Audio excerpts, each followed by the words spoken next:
এটা হচ্ছে আজকে আমার ডিনার। তরকারি আছে, বাট বেসিক্যালি আমার তরকারিওয়ালা ভাত খাইতে ইচ্ছে করতেছে না। তো এটা হচ্ছে আমার ফেভারিট, এটা আমি গরমে সবসময় খাই। একটু বাইরে থেকে আসছি, তো আমার পান্তা ভাতের ক্রেভিং হচ্ছিল। শুটকি, এটা বড় সাইজের শুটকি, এটা পুরে ধুয়ে নেবেন, নাহলে আমার মতন শুটকির অ্যালার্জি ধরবে। আমি প্রচণ্ড শুটকি খাই ছোটো থেকে, সো বেসিক্যালি এটার জন্য এখন আমার শুটকির অ্যালার্জি। যাই হোক, আমার গরম ভাত দিয়েছি, ঠান্ডা ভাত নাই।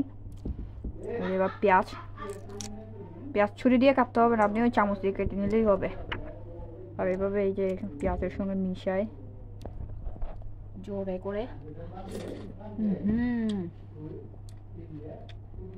মজা,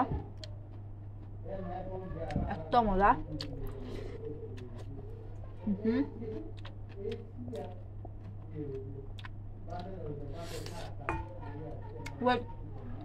আসল জিনিস ভিটামিন। আর প্লেটে খাবেন না, একটা বড় বাউল নেবেন বাস।